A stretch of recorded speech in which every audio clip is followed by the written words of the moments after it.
The Great Hall of the Galactic Council was the most impressive building in the known universe.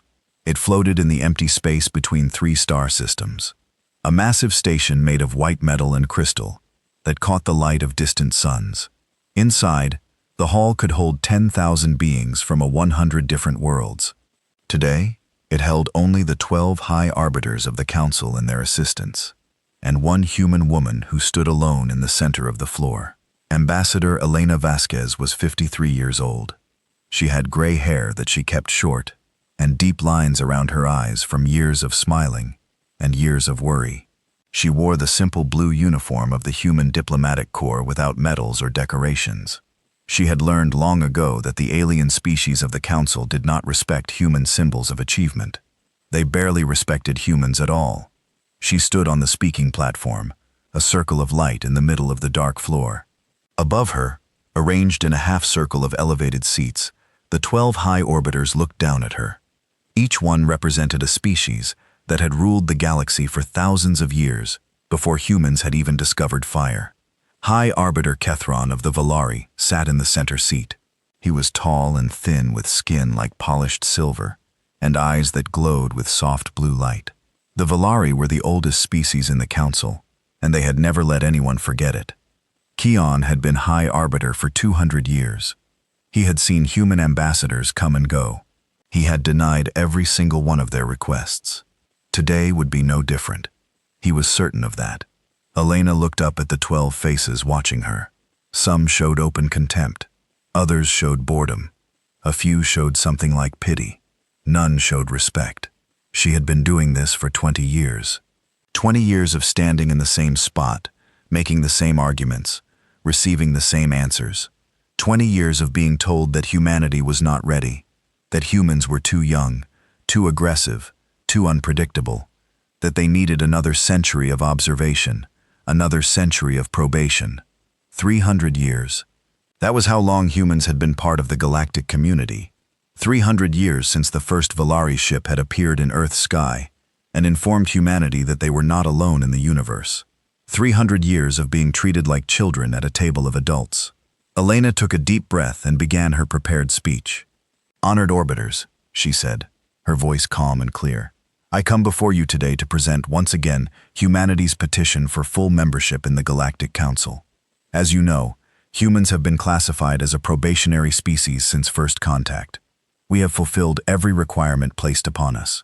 We have maintained peace within our territories. We have contributed to the galactic economy. We have shared our technologies freely, as required by the Probationary Species Act." She paused, looking at each orbiter in turn. "We have done everything asked of us and more.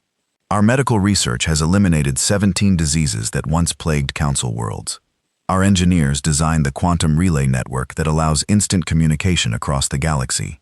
Our economists developed the stabilization protocols that prevent crashes in the galactic credit. Our agricultural scientists created the soil enhancement microbes that feed 12 billion beings on 100 worlds." High Arbiter Kethron made a small gesture with his long silver fingers. It was the Valari equivalent of a yawn. Elena continued, her voice steady. "We do not ask for special treatment. We ask only for what the Charter of the Council promises to all species: equal representation, equal rights, and equal respect. We ask to be judged by our actions, not by our age. We ask for a seat at this table that we have helped to build." She stopped speaking and waited. The silence stretched on for a long moment. Then High Arbiter Catherine leaned forward in his seat, his glowing blue eyes fixed on Elena with an expression she had seen many times before. It was the look an adult might give a child who had asked a foolish question. "Ambassador Vasquez," he said. His voice was soft and musical, the way all Valari voices were, but there was no warmth in it. "We have heard this petition before. We have heard it every year for the past 50 years. The answer has not changed." He gestured at the hall around them. "Look at this place. It was built by the Bolthari 12,000 years ago. 12,000 years, Ambassador. When we built this hall, your species was living in caves and hunting animals with sharpened sticks. The Morvathi were sailing wooden ships across their oceans. The Kathvor were just learning to grow crops." He smiled, showing teeth that were small and perfectly white. We do not doubt that humanity has potential. You are clever creatures. You learn quickly. You adapt. These are admirable qualities. But 300 years is nothing. It is a single breath in the life of a civilization. You are still learning. You are still growing. You are still in every way that matters, children. Elena felt the familiar weight of frustration settling in her chest, but she kept her face calm. She had learned to do that very well. With respect, High Arbiter, she said, the Council Charter does not require a minimum age for full membership. It requires only that a species demonstrate peaceful governance, economic stability, and cultural development. Humanity has demonstrated all of these things. The Charter is a guideline, Catherine said, waving his hand dismissively. It is not a contract. The Council decides who is ready for membership, and the Council has decided that humanity is not ready. May I ask what else we must do to prove ourselves? Kron's smile widened. You must learn patience, Ambassador. That is what you must do. You must learn that the galaxy does not revolve around human desires. You must learn your place. He leaned back in his seat, his silver fingers steepled in front of his chest. Humans are guests in this galaxy. Guests do not demand seats at the table. They wait until they are invited, and they are grateful for whatever they receive. The other orbiters nodded in agreement. Some of them were not even paying attention anymore. The Morvathi orbiter was checking messages on a small device. The Kethvor arbiter had closed his eyes, possibly sleeping. Elena stood very still. She had heard words like these before. She had heard them for 20 years. Each time she had argued. She had presented evidence. She had appealed to logic and fairness, and the principles of the Charter. It had never made any difference. She thought about the message she had received that morning before leaving for the council chamber. It was from the president of the Human Confederacy. It contained only one instruction. If they refuse again, come home. We will take a different path. Elena had known this day would come. She had hoped it would not. She had spent her entire career believing that she could change minds through words, that she could prove humanity's worth through patience and persistence. She had been wrong. She looked up at Cathron, at his smug silver face and his glowing eyes that had watched 1,000 species rise and fall. She thought about all the time she had stood in this spot, asking for something that should have been given freely. All the time she had been told to wait, to be patient, to remember her place. Very well, she said. Her voice was different now, quieter, calmer. The frustration was gone from her chest, replaced by something that felt almost like relief. Kethan blinked. He had expected more arguments. More, please. The human ambassadors always argued. I beg your pardon, he said. I said very well, Elena repeated. We understand our place now. She smiled. Then it was a genuine smile, one that reached her eyes. The arbiters did not know what to make of it. I will convey the council's decision to my government, Elena said. I thank you for your time and your honesty. It has been most instructive. She bowed a deep and formal bow, the kind reserved for final meetings. May your species prosper, she said. It was the traditional farewell of the council, the one spoken at the end of diplomatic relationships. Then she turned and walked out of the great hall. She did not look back. The news spread quickly through the human colonies. Ambassador Vasquez had ended the annual petition. She had not argued. She had not protested. She had simply accepted the council's decision and walked away. Many people were angry. They wanted to know why she had not fought harder, why she had given up so easily, why she had bowed to those arrogant aliens who had been treating humanity like dirt for 3 centuries. But those who understood what was happening were not angry. They were busy. Within 1 week of Elena's return from the council, the Human Confederacy issued a quiet announcement. It was not broadcast on the main news channels. It was not discussed in public forums. It was simply posted on official government sites, where only those who were looking for it would find it. The announcement said that humanity would begin a process of voluntary disengagement from the galactic community. All human citizens working in non-human territories would be offered free transport back to human space. All human businesses operating under council licenses would begin a gradual shutdown of operations. All human technologies licensed to other species would be allowed to complete their current contract periods. But no new contracts would be signed. The council noticed the announcement, but they did not take it seriously. Species threatened to leave the galactic community all the time. It was a common negotiating tactic. They would make a show of packing up, wait for the council to offer some small concession, and then gratefully accept it. But the months passed and no demands came from human space. No requests for meetings, no new petitions. Just silence in the steady movement of ships heading toward the galactic rim. The human colony on Barath Prime, a major trading hub, closed its doors and loaded its 50,000 residents onto transport ships. The human-run hospital on Morvathi Secundis transferred its patients to local facilities and shut down. The human engineering teams that maintained the fusion reactors on a dozen space stations collected their tools and went home. Some council species were annoyed. Finding replacements for human workers was difficult. Humans were willing to work in places that other species considered unpleasant or dangerous. They were good at solving problems. They did not complain about long hours or difficult conditions. But annoyance was not concern. The galaxy had existed for billions of years before humans arrived. It would exist for billions of years after they were gone. If the humans wanted to sulk in their corner of space, let them. There were plenty of other species to fill the gaps they left behind. High Arbiter Ketron heard about the human withdrawal during one of his daily briefings. He dismissed it with a wave of his silver hand. "Let them go," he said. "They will be back in a century, begging for another chance. Humans are like that. They cannot survive without the resources and trade that the Council provides. Their pride will fade when their economy begins to suffer." His advisors agreed with him. They had no reason to doubt his wisdom. He had been right about everything for 200 years. Elena Vasquez stood on the observation deck of the transport ship, carrying her back to human space. Through the window, she could see the stars of the galactic core, brilliant and thick, giving way to the thinner scattering of the rim. She was 65 years old now. The years of diplomacy had aged her more than they should have. But standing here watching humanity's last ships leave council space, she felt younger than she had in decades. A young aide approached her, a tablet in his hands. "Ambassador," he said, "I have the final numbers. All human citizens have been evacuated from council territories. All business operations have been concluded. All contracts have been fulfilled or transferred." "And the technical teams?" Elena asked. "Gone. The last maintenance crews left their stations yesterday. Everything is in the hands of local operators now." Elena nodded slowly. "How long do you think it will take them to notice?" The aide thought about it. "The agricultural microbes will start degrading in about 6 months. The quantum relay network will need its first maintenance cycle in 8 months. The fusion reactors." He shrugged. "Some of them are already showing minor fluctuations.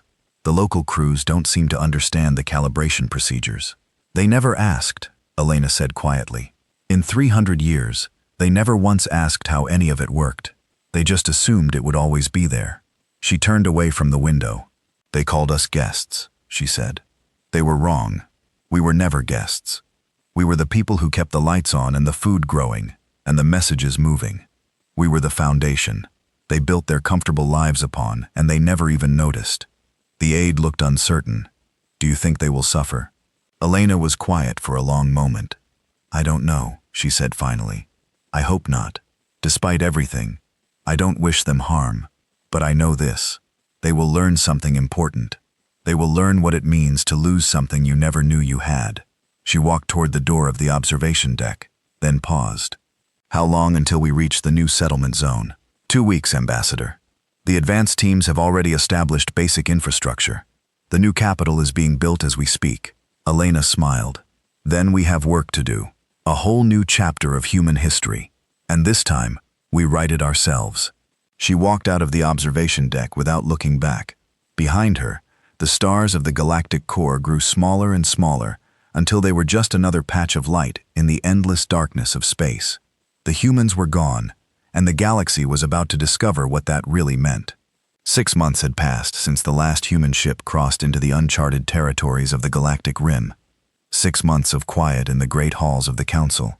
6 months of smug satisfaction among the elder species, who believed they had finally put humanity in its proper place. High Arbiter Cathron had stopped thinking about humans entirely. He had more important matters to attend to. The annual Festival of Stars was approaching, and the Valari were hosting this year. It would be a celebration of 12,000 years of galactic civilization, a reminder to all species of who had built this community and who still ruled it. But in the agricultural worlds of the Kethfor hegemony, something was going wrong. Governor Thexara stood in the middle of what had once been the most productive grain field on the planet. Now it was a field of brown stalks and withered leaves. The crops that should have been golden and ready for harvest were dead. Not just dying, dead, and no one could explain why. She knelt down and pulled one of the stalks from the ground. The roots came up easily, and she could see that they were soft and black, rotting even as she held them. "How many fields?" she asked the agricultural minister standing beside her. He was a nervous Keith for his forearms constantly moving, his large eyes blinking rapidly. "All of them, Governor. Every field on the planet that was treated with the yield enhancement microbes. The untreated fields are fine, but they only represent about 15% of our agricultural capacity." 15%? Thexer repeated. She threw the dead stalk onto the ground. "We cannot feed our population with 15%. No, Governor." She turned to look at him. "Where did the microbes come from?" The minister consulted his data pad with trembling hands. "They were developed by a human biotechnology company, Vasquez Agricultural Solutions. We licensed them 30 years ago. The microbes modified the soil composition to increase nutrient absorption by 300%. And now they have stopped working. Worse than that, Governor, they appear to be dying. And as they die, they are releasing compounds that poison the soil around them. Our scientists believe that within another 2 months, the affected fields will be completely unable to support any plant life at all." Theora felt a cold weight settling in her stomach.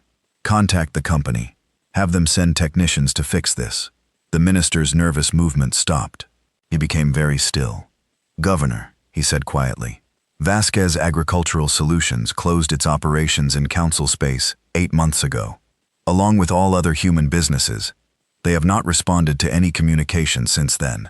Then contact the human government directly. We have tried. The communication relays in the rim sectors are not responding. We cannot reach human space." Texera stared at him. "That is impossible. The quantum relay network covers the entire galaxy." "It did, Governor. But something is wrong with the network. Messages to the rim sectors are not going through. Our engineers do not understand why." The governor looked out over the dead fields stretching to the horizon. 15%. 15% of their food production would have to feed a population that had grown accustomed to abundance.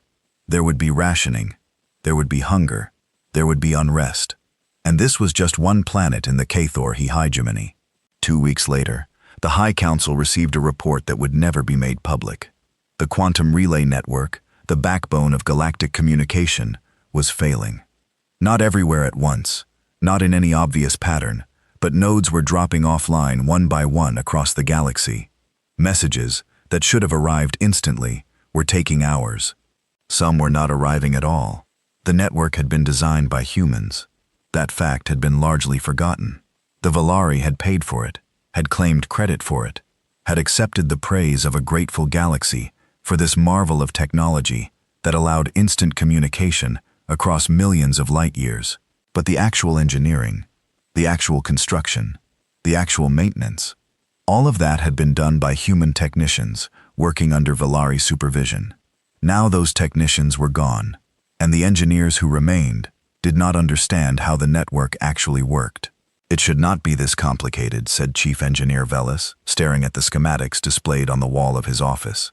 "It is just a communication system, quantum entanglement, relay amplification, standard protocols.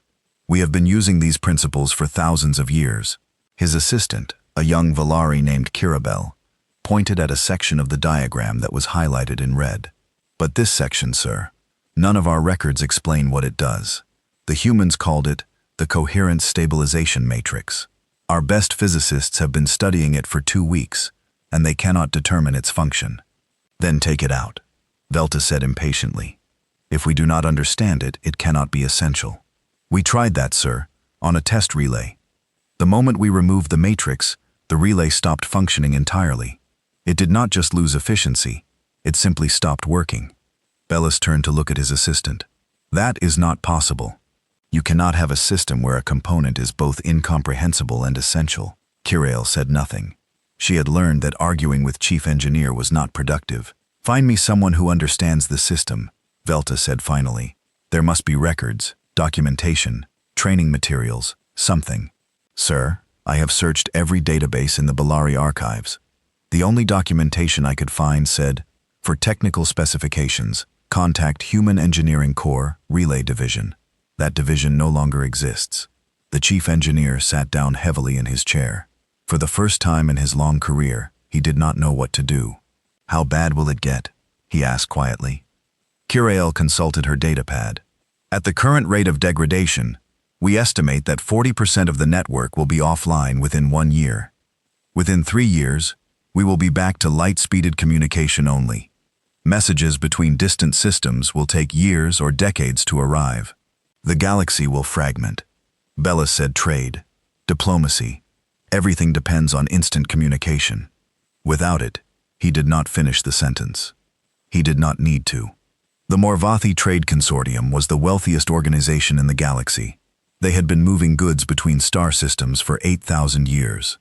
Their shipping fleets were legendary, their trade routes were the arteries of galactic commerce, and their profits were beyond calculation. Consortium Chairman Morel was reviewing the quarterly reports in his private office when his chief financial officer burst through the door without knocking. That alone told Morthal that something was very wrong. No one burst into the chairman's office. No one. "What is the meaning of this?" Morthal demanded. The CFO, a normally composed Morvathi named Bellis, was breathing hard. His normally gray skin had taken on a pale, almost white color. "Chairman, we have a crisis. The insurance markets are collapsing." Morthal frowned. "Insurance markets? What do insurance markets have to do with us?" "Everything, Chairman. Our entire shipping fleet is insured through the Galactic Transport Insurance Network. Without insurance, our ships cannot legally enter most ports. Without insurance, our cargo is not protected against loss. Without insurance, our clients will not ship with us. Then we will find new insurers. That is the problem, Chairman. There are no new insurers. The Galactic Transport Insurance Network was the only organization that provided full coverage for interstellar shipping, and 60% of that network was underwritten by human financial institutions." Morthal felt the blood drain from his own face. "The humans." "Yes, Chairman.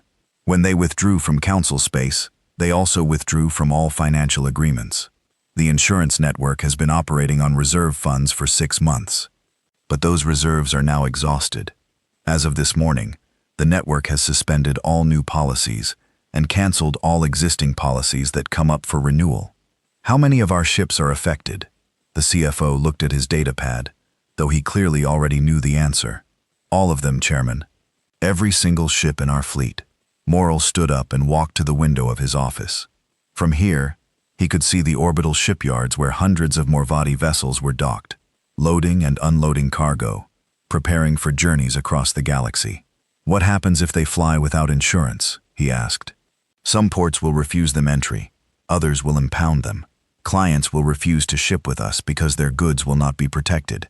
And if anything goes wrong, if there is an accident or a pirate attack, we will bear the full cost ourselves. One major disaster could bankrupt the entire consortium." Morthal was silent for a long time. "Contact the human financial institutions," he said finally. "Offer them whatever they want to reinstate the agreements." "I have tried, Chairman. We all have. The humans are not responding to any communications. Their financial centers in the rim sectors have gone dark. It is as if they have simply disappeared." The chairman turned away from the window. "Then we will create our own insurance network. We have the resources. We have the expertise." The CFO shook his head. "It would take decades to build the infrastructure. Chairman, we would need actuarial data, risk assessments, reserve funds, regulatory frameworks. The humans spent a century building the Galactic Transport Insurance Network. We cannot replace it overnight." "Then what do you suggest?" "I do not have a suggestion, Chairman. I only have a warning. If we cannot solve this problem quickly, the entire galactic shipping industry will collapse. And when shipping stops, everything stops." Morrill sat back down in his chair. He suddenly felt very old. Why did no one see this coming? He asked. Why did no one realize how dependent we had become on human systems? The CFO had no answer. No one did. 3 months later, the first food riots broke out on Keth-4 Prime. The grain shortages had become severe. Rationing had been implemented, but it was not enough. The population had grown accustomed to abundance, and they did not understand why that abundance had suddenly disappeared. They did not care about soil microbes or maintenance cycles, or the departure of human technicians. They only knew that they were hungry, and that their government had failed them. The riots started in the capital city, and spread quickly to other population centers. The Kavor military was deployed to restore order, but their soldiers were hungry too. Some of them joined the rioters, others simply walked away from their posts. Governor Thexara was evacuated to an orbital station as the violence spread. From orbit, she could see the fires burning in a dozen cities. She could see the chaos that was consuming her world. How did this happen? She asked, no one in particular. We are one of the oldest civilizations in the galaxy. We have survived wars and plagues and natural disasters. How can we be brought down by microbes in the soil? Her aide, who had been with her since the beginning of the crisis, answered quietly. We did not survive those things alone, Governor. We had help. We had the resources of the galactic community. We had trade and cooperation and shared knowledge. We still have those things. The aide shook his head. Do we? The communication network is failing. The shipping routes are closing. Every species is turning inward, trying to solve their own problems. The galactic community is falling apart. Texara stared at the burning planet below. Because the humans left. Because we never realized how much we needed them. We treated them like servants, like children, like guests. We never saw them as partners. We never asked them to teach us what they knew. We just used their work and took it for granted. And now we are paying the price. Yes, Governor. Now we are paying the price. On a small station in Valari space, far from the centers of power, a young communications technician named Saravan was working alone in the middle of the night. She had been trying to repair a failing quantum relay for weeks. She had read every manual, every technical document, every piece of information she could find, but nothing worked. The relay kept degrading, and she could not understand why. In desperation, she had begun searching through old archives, looking for anything that might help. And buried in a forgotten database, she had found something interesting. It was a video recording made 30 years ago. A human engineer was explaining the relay system to a group of trainees. The video was marked supplementary material, optional. Saravian watched it from beginning to end. Then she watched it again. And again. The human engineer was a woman with dark hair and a patient smile. She spoke simply, explaining complex concepts in ways that anyone could understand. She showed how the relay worked, not just what it did, but why it did it. She explained the coherent stabilization matrix that had baffled Valari engineers for months. It's not complicated, the woman said in the video. It's just different from what you're used to. Human engineering tends to work with systems, not just components. Everything connects to everything else. You can't understand one part without understanding the whole. Saravian paused the video. She looked at the frozen image of the human woman smiling at students, who probably had not even been paying attention. Why did no one listen to you? She whispered. Why did no one learn? She knew the answer. Of course, no one had listened, because no one had thought they needed to. The Valari were the oldest species in the galaxy. What could humans possibly teach them? Everything. It turned out humans could have taught them everything. Saraban turned back to her console. Using what she had learned from the video, she began to work on the relay again. And this time, for the first time in weeks, something started to make sense. It was a small victory. One relay on one station in the middle of nowhere. But it was a beginning. If only it had not come so late. High Arbiter Kieran stood before the Galactic Council, his silver face betraying nothing of the turmoil in his mind. The reports had been coming in for months now. Crop failures, communication blackouts, shipping disruptions, economic instability. Every species was struggling, and they were all looking to the Council for answers. But the Council had no answers. We must find the humans, said Arbiter Vatothos of the Morvathi. We must bring them back. And how do you propose we do that? Kron asked coldly. We cannot even contact them. Our ships cannot find their new settlements. They have retreated to parts of the galaxy that we never bothered to explore. Then we must explore them. With what ships? The shipping industry is paralyzed. Our own fleets are barely maintaining essential supply routes. Arbiter Thex of the Keith Force slammed her hand on her desk. This is madness. 300 years we kept them at arm's length, and now we cannot survive without them. How is this possible? It is possible, Catharon said quietly. Because we were not paying attention. We were so certain of our superiority that we did not notice what was happening beneath our feet. The humans were building the foundations of our civilization, and we never even looked down. The chamber fell silent. What do we do now? Someone asked. Catharon had no answer. For the first time in his 200 years as High Arbiter, he had no answer at all. The galaxy was falling apart, and the humans, the quiet, patient, stubborn humans, were nowhere to be found. They had walked away just as they had said they would, and now everyone else was learning what it meant to be alone. High Arbiter Kron refused to hold a press conference. He refused to address the public. He refused to acknowledge in any official capacity that anything was wrong. The Valari had ruled the galaxy for 12,000 years. They would not admit weakness now. Not to the other species. Not to their own people. Not to anyone. Behind the closed doors of the council chamber, however, the panic was impossible to hide.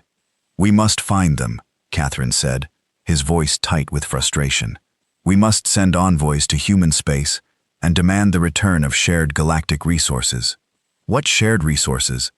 Asked Arbiter Moral of the Morvathi. Everything the humans built, they built with their own hands and their own minds. We merely licensed the results.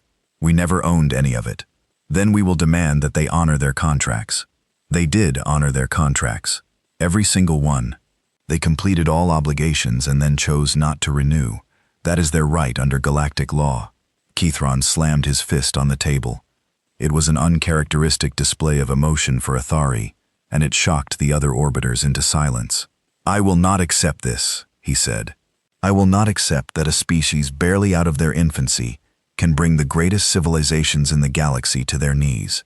I will not accept that we have been defeated by people we considered our inferiors. No one has defeated us, said Arbiter Saracon of the Telmari. The humans did not attack us. They did not sabotage our systems. They simply stopped helping us. The failure is our own. We became dependent on people we did not respect, and now we are paying the price for our arrogance. Catharon turned his glowing blue eyes on her. You sound like you admire them. I am beginning to, Saracon admitted.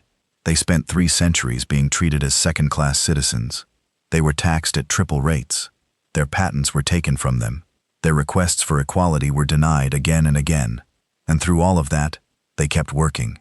They kept building. They kept making things better for everyone, even the people who looked down on them. And now they have abandoned us. No. Now they have simply stopped doing our work for us. That is not the same thing. The chamber fell silent again. Outside, the stars burned cold and indifferent as they always had. The Valari diplomatic vessel arrived at the edge of human-controlled space 3 weeks later. It was the finest ship in the Valari fleet, a massive cruiser designed to impress and intimidate. Its hull gleamed with silver light, and its engines left trails of blue fire across the darkness. Ambassador Velcroth stood on the bridge, watching the empty space ahead. According to all available records, there should have been a human colony here, a world called New Haven, with a population of 10 million. But sensors showed nothing. No ships, no stations, no settlements, nothing but rocks and radiation. They moved, said the ship's captain, stating the obvious. They packed up everything and moved somewhere we do not have charts for. Then we will find them, Velcro said. Extend the sensor range. Look for any sign of human activity. The captain hesitated. Ambassador, the uncharted regions are vast. We could search for years and never find anything, and our fuel reserves are limited. The shipping crisis has made it difficult to obtain supplies. I do not care about difficulties. The Council has given me a mission, and I will complete it. They searched for 2 months. They followed faint energy signatures and distant radiation traces. They jumped from system to system, looking for any sign of the species that had seemingly vanished from the galaxy. They found nothing. Finally, their fuel nearly exhausted, they stumbled upon a small automated station orbiting a dead moon. It was clearly human-built with the clean lines and efficient design that characterized human engineering. At last, Velcro breathed, approached the station, prepare a boarding party. But when they tried to dock, a holographic message appeared on their screens. A human woman, middle-aged and calm, speaking in perfect. This is an automated border station of the Human Confederacy. Unauthorized vessels are not permitted to proceed beyond this point. If you wish to communicate with human authorities, please leave a message. Your message will be reviewed, and if appropriate, a response will be sent. Thank you for your understanding. The message ended. The station went dark. Velcro ordered his communications officer to send a message. He identified himself as an official representative of the Galactic Council. He demanded in the strongest possible terms an immediate audience with human leadership. He warned of consequences if his demands were not met. There was no response. He sent another message and another. He waited for days, his ship floating in the emptiness while his crew grew restless, and his fuel reserves dropped lower and lower. Nothing. The humans had simply stopped talking. Back in Council space, the crisis was deepening. The quantum relay network had degraded to the point where real-time communication was only possible within individual star systems. Messages between systems took days or weeks, traveling the old-fashioned way on ships, equipped with faster-than-light drives. The galaxy, which had felt small and connected for centuries, was becoming vast and lonely again. The Morvathi Trade Consortium had collapsed. Without insurance, without reliable communication, without the infrastructure that had made interstellar commerce possible, the great shipping fleets sat idle in their ports. Some captains tried to continue operating independently, but without the support systems they had always relied upon. Most of them failed. Ships broke down with no one to repair them. Cargoes were lost to pirates, who no longer feared prosecution. Crews mutinied when their pay stopped coming. The Kethfor hegemony was in the midst of a full-scale famine. The soil microbe crisis had spread from agricultural worlds to terraformed colonies that depended on imported food. Billions of beings were going hungry. The government had fallen twice in the past year, and the current administration was held together only by military force. And then the plagues began. It started on a medical research station in Telmari space. The station had been conducting studies on a new viral strain using containment protocols developed by human biohazard specialists. When the human specialists left, the local staff had continued the research, confident that they understood the procedures. They did not. The virus escaped containment. Within days, it had spread to the station's entire population. Within weeks, it had reached 3 nearby colonies. Within months, it was burning through the Telmari Confederation, like fire through dry grass. The virus was not normally fatal to Telmari, but the treatment protocols, like so many other things, had been developed by human medical researchers. Without access to those researchers, without the ability to communicate quickly with medical experts across the galaxy, the Telmari were fighting blind. They lost. 200 million Telmari died in the first year of the plague. Another 100 million died in the second year, as the virus mutated into new forms that the failing medical infrastructure could not track. By the third year, the Telmari Confederation had effectively ceased to exist. The survivors retreated to isolated colonies, cutting off all contact with the outside world in a desperate attempt to stop the spread. The Galactic Council held an emergency session. For the first time in its history, one of the seats in the Great Hall was empty. The Valari tried force. It was Kathron's idea. He had grown tired of sending diplomats who were ignored in messages that were never answered. The humans had humiliated the Council, and they needed to be taught a lesson. Even if that lesson had to be delivered at the point of a weapon, a battle fleet was assembled. 50 warships, the finest the Valari possessed, with enough firepower to destroy a dozen worlds. They were sent to the border region, where the automated station had been found, with orders to proceed into human space and secure vital resources. No one asked what those vital resources were, or how they would be secured. No one wanted to think too hard about what they were actually doing. The fleet jumped into the border system and found nothing. The automated station was gone, moved or destroyed, or simply switched off. The space ahead was empty. Fleet Admiral Keithall ordered his ships to proceed. They jumped again. deeper into uncharted territory. And again, they found abandoned colonies, cities that had been carefully dismantled, stripped of anything useful, and left to rust. Orbital stations with empty docks and silent corridors. Agricultural worlds where the crops had been harvested and the fields left. The humans had not just retreated, they had erased themselves. Every trace of their presence, every sign of their civilization had been methodically removed. "They knew we would come," said the admiral second in command, standing on the bridge of the flagship as they surveyed yet another empty world. And they knew we would try to take what they had built, so they took it with them. "That is impossible," Admiral Keevil said. "You cannot move an entire civilization. You cannot pack up billions of people and disappear into the void. And yet they have done it. There is nothing here, Admiral. Nothing for us to take, nothing for us to threaten, nothing for us to attack." The Admiral stared at the empty planet below. He had been prepared for battle. He had been prepared for negotiation. He had even been prepared for surrender. He had not been prepared for this. There was no enemy to fight. There was no one to talk to.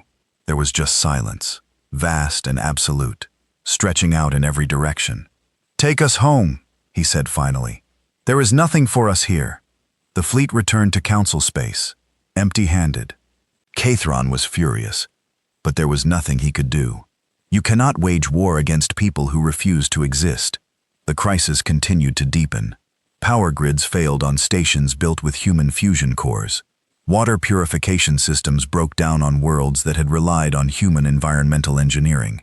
Manufacturing facilities ground to a halt when the automated systems that human programmers had designed stopped receiving maintenance updates. One by one, the pillars that held up galactic civilization began to crack. The Morvathi worlds descended into chaos as the economic collapse spread beyond the shipping industry. Banks failed. Currencies became worthless. The elaborate system of trade and finance that had made the Morvathi wealthy became a trap that destroyed them. The Cathvor Civil War began when the military government tried to seize food supplies from provinces that were still producing. The provinces fought back. Other provinces joined in. Within months, the hegemony had fractured into a dozen warring states, each fighting for survival. The Valari, for all their age and wisdom, fared little better. Their civilization had become brittle over the centuries, dependent on systems and technologies they no longer understood. When those systems began to fail, they had no way to adapt. Younger Valari, who had never known anything but comfort and plenty, did not know how to survive in a galaxy that no longer provided everything they needed. High Arbiter Catherine watched his world crumbling around him. He had ruled for 200 years, guiding the galaxy through challenges that had seemed insurmountable at the time. But this challenge was different. This challenge was not an enemy that could be defeated, or a problem that could be solved. This challenge was the absence of people he had never valued, doing work he had never noticed, building things he had never appreciated. He had called humans guests. He had told them they did not deserve a seat at the table. He had believed with absolute certainty that the galaxy would be better off without them. He had been wrong. The realization came to him slowly, over months of watching everything he had built fall apart. It came in the form of reports from failing colonies in dying worlds. It came in the faces of his advisors who no longer had advice to give. It came in the silence of the quantum relay network, which had once connected 100 billion beings across 1 million worlds. He had been wrong about the humans, wrong about their value, wrong about their place in the galaxy, wrong about everything. But the knowledge came too late. The damage was done, and the humans were gone, vanished into the unexplored regions of space, beyond the reach of apologies or pleas or threats. Kron stood alone in the great hall of the council, looking up at the empty seats where his fellow orbiters had once sat. Some had died, some had fled, some had simply stopped coming, too overwhelmed by the crises in their own territories to spare time for galactic governance. "We did this to ourselves," he said to the empty room. "We pushed them away. We treated them like dirt. And now we are learning what dirt feels like." His voice echoed in the vast space, unanswered. Outside, the stars continued to burn as they always had. But the galaxy that had seemed so eternal, so unchanging, was falling apart, and there was no one left to fix it. The humans had walked away quietly, and the consequences of that quiet departure were louder than any war. The assassination of High Arbiter Catherine was not a surprise to anyone who had been paying attention. What was surprising was how long it had taken. He was killed in his private chambers by 3 of his own advisors. They used a traditional Valari ceremonial blade, the kind that was supposed to be used only for ritual purposes. It was a symbol, they said later, a way of showing that the old order was being cut away. The advisors made no attempt to escape. They waited calmly for the security forces to arrive, and then surrendered without resistance. When asked why they had done it, they gave the same answer. Kron had destroyed the galaxy with his arrogance, and he had to pay the price. The news spread slowly, hampered by the failing communication network, but it spread, and when it reached the other species, the reaction was not outrage or horror. It was quiet acknowledgement. Yes, they said, he deserved it. He brought this upon all of us. The Galactic Council did not survive Kathron's death. It had been dying for years, ever since the humans left. But his assassination was the final blow. The remaining arbiters could not agree on a successor. They could not agree on anything. Each one blamed the others for the catastrophe that had befallen their worlds. The last official meeting of the council ended in a shouting match. Arbiter Moral of the Morvathi accused the Valari of using their position to enrich themselves at the expense of other species. The Valari representative, a young diplomat who had replaced Kathran, accused the Morvathi of collapsing the galactic economy through incompetent management. The Kothwar representative did not speak at all. He simply stood up, walked out of the chamber, and never returned. The Great Hall, which had witnessed 12,000 years of galactic history, fell silent. The lights dimmed as power was diverted to more essential systems.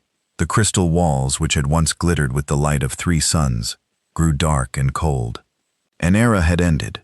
On a small, rocky moon at the edge of what had once been Morvathi space, a ship landed. It was not a warship, or a cargo hauler, or a diplomatic cruiser. It was a simple transport vessel, barely large enough to hold a dozen passengers and their supplies. The moon had no official name. It was just a number in a catalog. One of millions of barren rocks that no one had ever bothered to claim. But someone had built something here. A small structure, half buried in the gray dust, with lights that glowed faintly through tiny windows. A Morvathi stepped out of the transport ship. Her name was Velzara, and she had once been a junior trade negotiator for the consortium. Now she was simply a survivor, one of millions who had fled the chaos of the core worlds, seeking something, anything, that might offer hope. She had heard a rumor. A story passed from ship to ship in the refugee camps and abandoned stations. A story about a place where humans still lived, where the lights still worked and the food still grew, and the old system still functioned. Most people dismissed it as a fantasy, a dream for desperate people who had nothing left to believe in. But Valera had spent months tracking the rumor to its source, following fragments of information through the wreckage of civilization, and now she was here. She walked toward the structure, her feet crunching on the dusty ground. As she approached, a door opened, and a figure stepped out to meet her. It was a human, a woman perhaps 40 years old, with brown hair and eyes that looked tired, but kind. She wore simple clothing and carried no weapons. She looked at Velsara without surprise, as if she had been expecting her. "You are far from home," the woman said in accented Morvathi. "I have no home," Velsara replied. "None of us do, not anymore." The woman nodded slowly. "I know. We have been watching. We have seen what is happening in council space. Then you know why I am here. I am looking for help. My people are dying. Our worlds are falling apart. We have nowhere else to turn. You could turn to each other, to the other species who are suffering as you are." Valera laughed, but there was no humor in it. "We have tried. We are too busy blaming each other, too busy fighting over the scraps of what remains. We do not know how to work together. We never did. We always relied on—" She stopped, unable to finish the sentence. "On us," the woman said quietly. "You relied on us to do the hard work, to solve the problems, to keep everything running while you took the credit." "Yes." Veller's voice was barely a whisper. "Yes, we did. And we were wrong. We were stupid and arrogant and wrong. She dropped to her knees in the dust. It was not a calculated gesture. It was simply that her legs would no longer hold her up. "Please," she said, "I am not asking for my government or my people's pride. I am asking for the children who are starving because we cannot grow food. I am asking for the sick who are dying because we cannot make medicine. I am asking for everyone who did not choose this, who did not vote for the arbiters or make the decisions that brought us here." The human woman was silent for a long moment. Then she reached down and took Velar's hand, helping her to her feet. "Come inside," she said. "There is someone you need to talk to." The interior of the structure was larger than it appeared from outside. It extended deep into the rock of the moon, a complex of tunnels and chambers that hummed with quiet activity. Velsara saw humans working at consoles, tending to equipment, moving with the calm efficiency she remembered from before the Exodus. The woman led her through the corridors to a central chamber. It was a simple room with a table and chairs and screens on the walls showing data that Velsara could not interpret. At the table sat another human, older than the first, with gray hair and deep lines on her face. Valera recognized her immediately. "Ambassador Vasquez," she breathed. Elena Vasquez, former ambassador to the Galactic Council, now president of the Human Confederacy, looked up from the documents she had been reading. Her eyes met Velsar's, and for a moment, neither of them spoke. "Please sit down," Elena said finally. "You have come a long way." Velsara sat. Her hands were trembling. "I remember you," Elena said. "You were at the council chamber once, many years ago, a young trade delegate learning the business. You were one of the few who actually looked at me when I spoke. Most of them did not bother." "I remember too," Valera said. "I remember thinking that you seemed tired, that you had given the same speech many times before. I had for 20 years. I stood in that chamber and asked for the same things. Equal treatment, fair consideration, a chance to prove our worth. And for 20 years I was told to wait, to be patient, to remember my place. And now you are here," Valera said, "safe and hidden, while the rest of the galaxy burns." "Yes," Elena did not flinch from the accusation. "We are here. We are safe. We are not burning. Is that justice? Is that what you wanted?" Elena was quiet for a long time. When she spoke again, her voice was soft. "I never wanted this. None of us did. We wanted to be part of the galactic community. We wanted to contribute, to help, to make things better for everyone. We were proud of the work we did, the technologies we created, the systems we built. We thought that if we worked hard enough, if we proved ourselves valuable enough, we would eventually be accepted." She stood up and walked to one of the screens on the wall. It showed a map of the galaxy, with areas marked in different colors. "But we learned something important. We learned that some people will never accept you no matter what you do. They will always see you as inferior. They will always find reasons to keep you down. And if you stay and try to change their minds, you will spend your whole life being diminished." She turned back to Belra. "So we left. We did not fight. We did not argue. We simply took our work and our knowledge and our dreams, and we went somewhere where we could build something new, something that was ours. And you let us suffer. We let you experience the consequences of your choices. That is not the same thing." Elena's eyes were hard now. "For 300 years we asked for fairness. For 300 years we were refused. When we left, we owed the council nothing. We had fulfilled every obligation. We had honored every contract. We walked away clean with nothing but what we had earned. But you knew what would happen. You knew we could not survive without you. Yes, we knew. And we hoped, desperately hoped, that the crisis would make you reconsider, that you would reach out to each other, that you would learn to solve your own problems instead of depending on species you despise to solve them for you. We did not learn. No, you did not." Velar felt tears on her face. She did not know when she had started crying. "So what happens now?" she asked. "Do you watch us die? Do you wait until we are all gone and then emerge to inherit the empty galaxy?" Elena walked back to the table and sat down across from Valara. She reached out and took the Morvathi woman's hand in her own.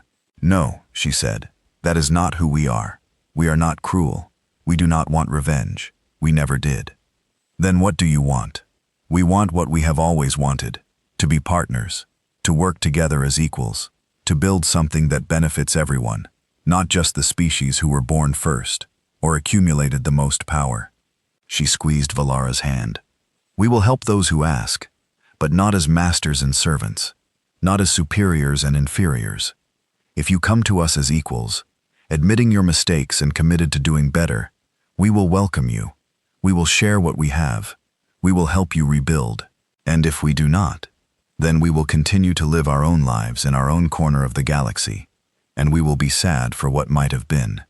But we will not force ourselves on people who do not want us.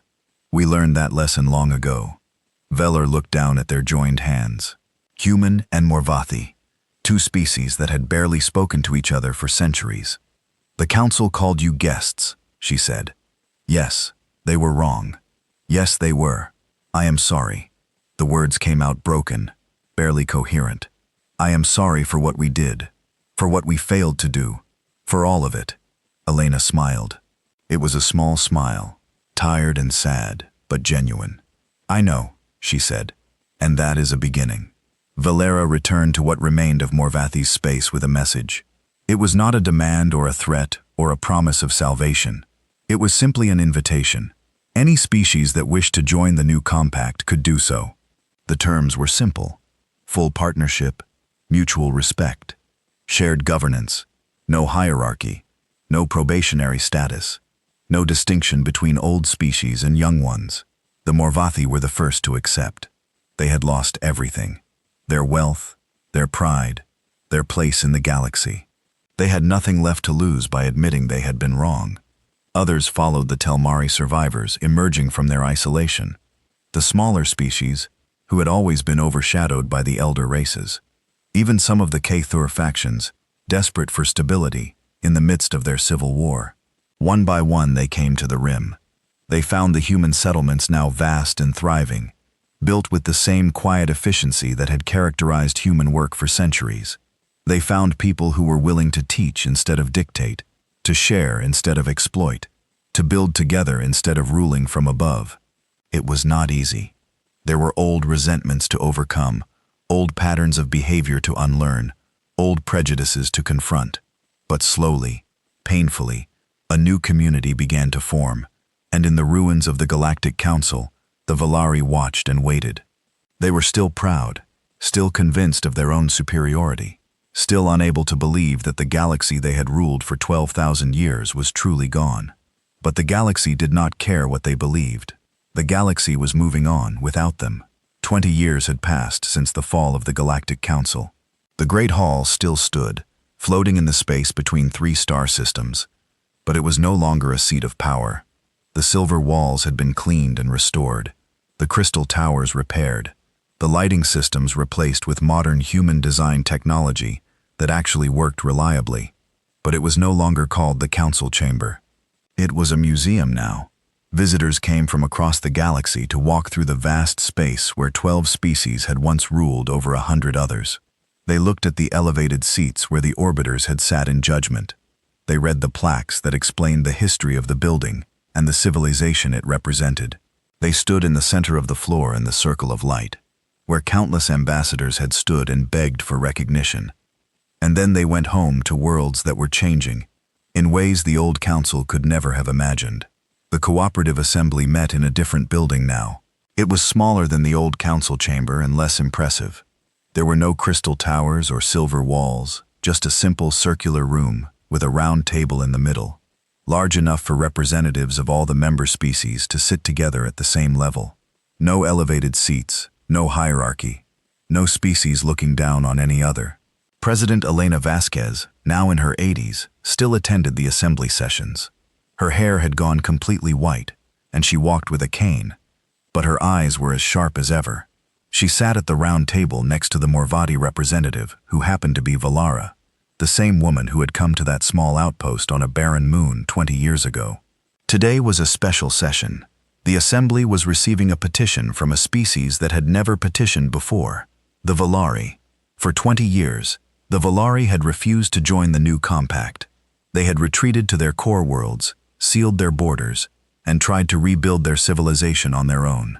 They had told themselves that they did not need help from inferior species, that their 12,000 years of history had given them the knowledge and resources to survive anything. They had been wrong. Their population had declined by 60%. Their technology had degraded to the point where they could barely maintain basic life support on their remaining colonies. Their society had fragmented into competing factions, each claiming to represent the true legacy of Valari civilization. And now finally, they had come to ask for help. The Valari representative stood at the edge of the round table. He was young by Valari standards, barely 300 years old. His silver skin was dull, lacking the healthy sheen that Valari were supposed to have. His glowing blue eyes were dim. He looked like what he was, the remnant of a dying civilization. His name was Kaval. He was the great-grandson of High Arbiter Kethron. "Members of the Cooperative Assembly," he said, his voice formal and careful. "I come before you today on behalf of the Valari people. I come with a request that my ancestors would have found impossible to imagine. I come to ask for your help." The chamber was silent. Representatives from dozens of species watched the Valari man with expressions ranging from curiosity to hostility to pity. For 12,000 years, the Valari believed that we were the masters of this galaxy. Cathal continued. "We built the council. We made the laws. We decided who was worthy and who was not. We looked at the other species around us and saw children, inferiors, beings who needed our guidance and supervision." He paused, his dim eyes moving around the room. "We believed that strength came from dominion, from control, from the power to decide the fates of others. We believed that because we were the oldest, we were the wisest, because we had survived the longest, we deserved to rule. We were fools." The word hung in the air. Several representatives shifted in their seats, but no one spoke. 20 years ago, when the humans left, we thought it was a victory. We thought we had finally put them in their place. We did not understand that they had been holding our civilization together. We did not understand that the things we took for granted, the systems we depended upon, the technologies we used every day, had been built and maintained by people we considered our inferiors. And when they left, everything fell apart. Keith's voice cracked slightly, but he pressed on. "I will not describe in detail what has happened to my people. You know the stories. You know about the famines and the plagues and the civil wars. You know about the billions who have died because we were too proud to ask for help. You know about the children who will never be born because my species is dying." He looked directly at Elena Vasquez. "My great-grandfather stood in the old council chamber and told your ambassador that humans were guests, that guests do not demand seats at the table, that you needed to learn your place. He was wrong. He was catastrophically, unforgivably wrong, and my people have paid for his arrogance with our future." He bowed his head. "I am not here to demand anything. I am not here to remind you of past agreements or invoke old treaties. I am here to ask, as humbly as I know how, for the chance to join your community, to learn what we should have learned centuries ago, to become partners instead of rulers." He raised his head again. "I do not expect forgiveness. I do not expect kindness. I expect only what we deserve, which is nothing at all. But I am asking anyway, because my people are dying, and I do not know what else to do." The chamber remained silent for a long moment after he finished speaking. Then Elena Vasquez stood up. It took her a moment, leaning on her cane, but she rose to her full height and looked at the young Valari across the table. 20 years ago, she said, "I told a Morvanti woman that we would help those who came to us as equals, admitting their mistakes, committed to doing better." She walked slowly around the table, her cane tapping against the floor with each step. "You have admitted your mistakes more honestly and completely than I ever expected to hear from a Valari. That took courage. That took humility. Those are qualities that your ancestors did not possess." She stopped in front of Kethel. "But admission is not enough. Anyone can say they are sorry when they are desperate. The question is whether you truly understand what went wrong. Not just what happened, but why it happened. Not just that you made mistakes, but what those mistakes were." Keith Vole met her eyes.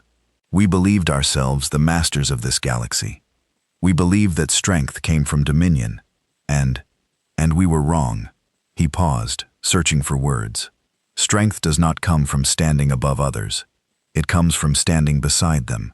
It comes from the bonds you build with people who are different from you. It comes from the willingness to give without expecting to receive. Humanity taught us that not through conquest, not through war, simply by leaving, by showing us what it was like to live without the people we had treated as less than ourselves. Elenena nodded slowly. "You are beginning to understand," she said. "That is good. But understanding is only the first step. The real work comes after the work of changing how you think, how you act, how you treat the beings around you. Are you willing to do that work? Yes, even when it is hard, even when your instincts tell you that you are superior, that you know better, that you deserve more. Yes, even when other species do not trust you, when they remember what your ancestors did and judge you by their actions." Kethful's voice was steady. "Yes, we will earn their trust. However long it takes, whatever it requires, we will do the work." Elenena studied his face for a long moment. Then she smiled. It was a warm smile, one that reached her tired eyes. "The measure of a species is not how it treats those beneath it," she said. "It is whether it believes anyone is beneath it at all." She turned to face the rest of the assembly. "I move that the Valari petition for membership in the Cooperative Assembly be accepted. They have admitted their mistakes. They have committed to change. They are asking to join us, not as rulers but as partners. That is all any of us can ask of each other." The vote was not unanimous. Some representatives still held grudges. Some species had suffered too much to forgive easily. But the majority voted in favor, and the motion passed. Keith Val of the Valari took his place at the round table. For the first time in 20 years, all 12 of the former council species were represented in the same room, but they were not sitting in elevated seats looking down at the others. They were sitting at a round table equal to everyone else. Elena Vasquez returned to her own seat, her joints aching from the walk, but her heart lighter than it had been in years. "Welcome to the assembly," she said.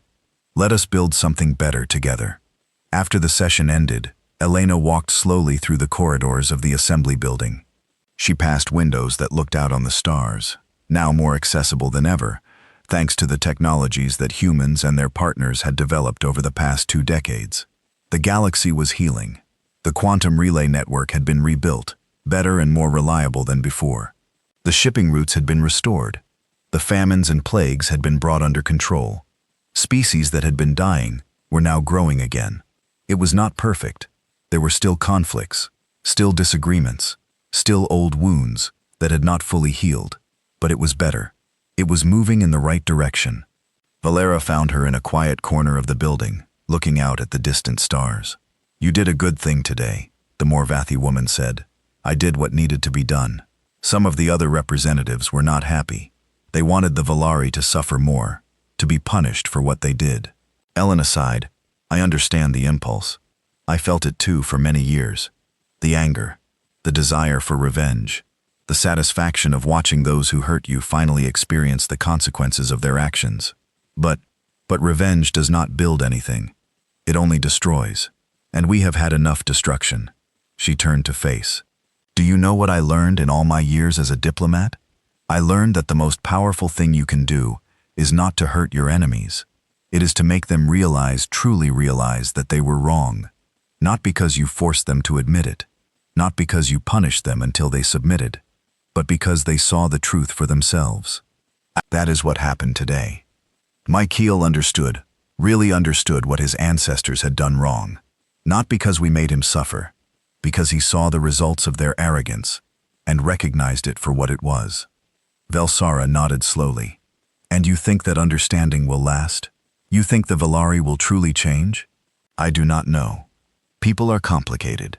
Species are even more complicated. But I know that change is possible. I have seen it happen. I have seen enemies become friends. I have seen pride give way to humility. I have seen civilizations that seemed destined to fail find new paths forward." She smiled. "And I know this. If we had refused them today, if we had turned them away out of anger and resentment, we would have become exactly what they once were. We would have become the masters looking down at the inferiors, and that would have destroyed everything we have built." Valera was quiet for a moment. Then she said, "You never fired a shot." "What? In all of this? In everything that happened? Humanity never fired a shot. You never attacked anyone. You never destroyed anything. You simply walked away and let the galaxy discover what it had lost."